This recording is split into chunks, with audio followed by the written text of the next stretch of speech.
This is Radio Nepal. I'm Manjil Ghimire with the news. The headlines first.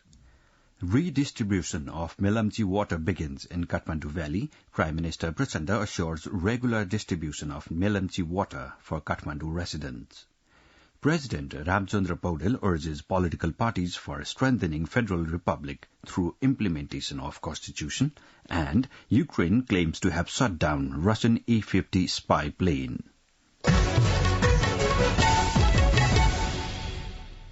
Now, the news in detail. The 26th National Earthquake Safety Day is being celebrated today, organizing various programs across the country.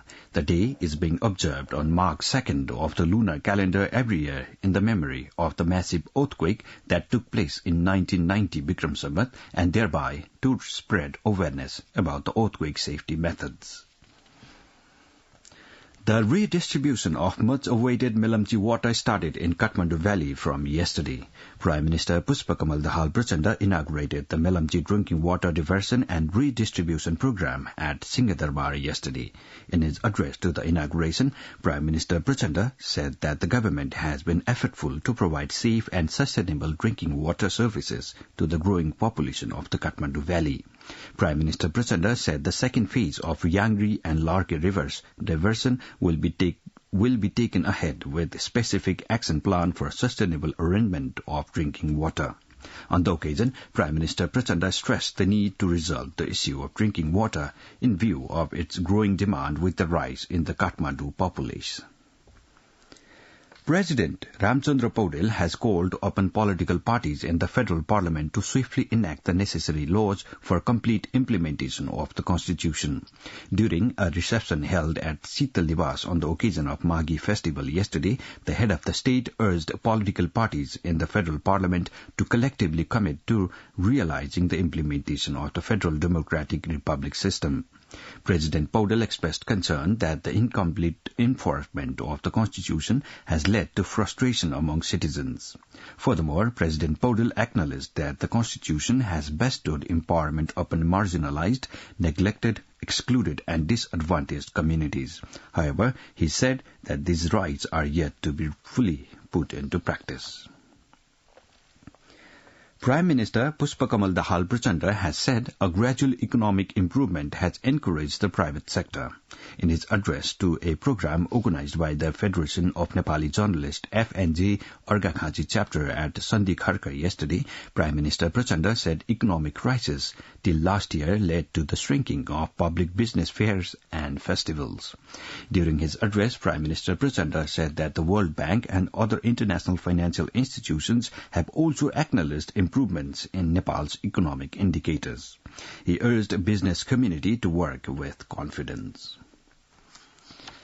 Meanwhile, Prime Minister Prachanda has stressed the need of safeguarding the rights institutionalized by the constitution of the country and play creative roles for more rights. Addressing the Maghi celebration organized by the Tharu community at Turikel in Kathmandu yesterday, Prime Minister Prachanda argued that the current constitution is the document of consensus among political forces in the country. He also cautioned all Nepalese towards the prospects of losing the present day's achievements for not being able to protect and strengthen them.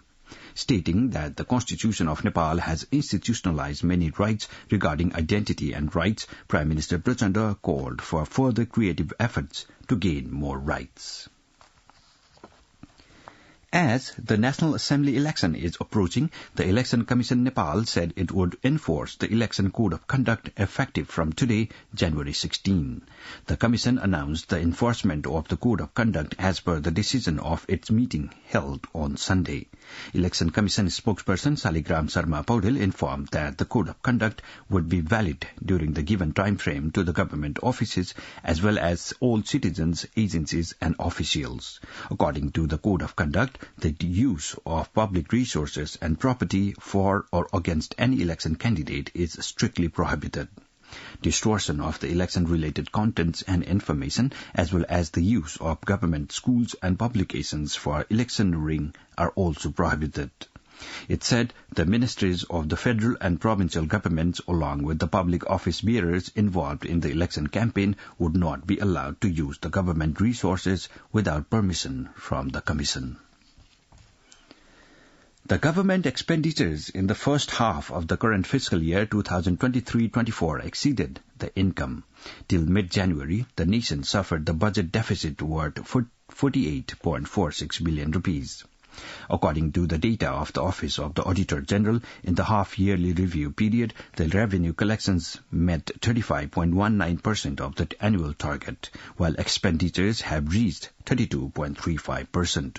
In the current fiscal year, the government estimated to collect the revenue amounting to 1,472 billion rupees, while the collection till mid-January are calculated at 518 billion rupees. That makes 35.19% of the target. Towards the tax revenue, the collections amounted to 443.05 billion rupees, making the 33.98% of the target.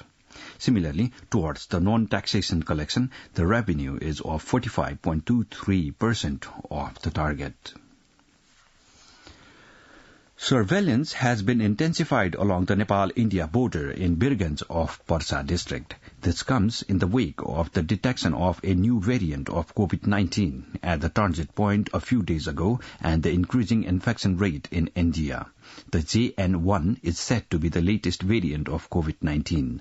To manage the situation, a health desk has been established along the border for the health screening of people returning from India. The Nepal Oil Corporation, NOC, has reduced the fuel prices from midnight today. Issuing a press statement yesterday, the NOC said the price of petrol, diesel and kerosene has decreased by 1 rupees per litre. The NOC shared that the price of petroleum products was slashed as per the new price list received from the Indian Oil Corporation. This news comes to you from Radio Nepal. Now on to some international updates. Ukraine's military has said it has shot down a Russian military spy plane over the Sea of Azov in what analysts say would be a blow to Moscow's air power. Army Chief General Valery Zaluzhny said the Air Force had destroyed an A-50 long-range radar detection aircraft and an IL-22 control center plane. Russian officials said they had no information about the attacks, but prominent pro-war Russian commentators have said the loss of an A-50 would be significant. According to the Wafa news agency, Israeli attacks have continued overnight in northern, central and southern Gaza, with at least 132 people killed in the enclave in the past 24 hours. Several UN agencies have appealed for faster and safer aid access in Gaza as the population faces famine and spread of disease. At least 24,100 people have been killed and more than 60,800 wounded in Israeli attacks on Gaza since October 7. Now the general weather forecast for the country. With the partial influence of westerly winds and a partial effect of the low-pressure system around the southern part of Bangladesh, Meteorological Forecasting Division has forecast the weather to be partly to generally cloudy in the hilly areas and partly cloudy to mainly fair in the rest of the country today. Light rain is possible at one or two places of the hilly regions of the country, with the possibility of light snowfall at a few places of the high hilly and mountainous region of the country today. According to the latest information provided by the division, the minimum temperature of Kathmandu Valley is recorded as 5 degrees Celsius and the maximum temperature as 18.6 degrees Celsius. With this, we have almost come to the end of this news bulletin from Radio Nepal for this hour, but before wrapping it up, let's have a reminder of the headlines once more. Redistribution of Melamchi water begins in Kathmandu Valley. Prime Minister Prachanda assures regular distribution of Melamchi water for Kathmandu residents. President Ramchandra Paudel urges political parties for strengthening Federal Republic system through implementation of Constitution, and Ukraine claims to have shot down Russian A-50 spy plane. This is all we have for this bulletin. Our next bulletin in English will be at 2 in the afternoon. You can listen to us online on our website www.onlineradionepal.gov.np and our mobile app. For more news and information, keep listening to Radio Nepal. Have a good day.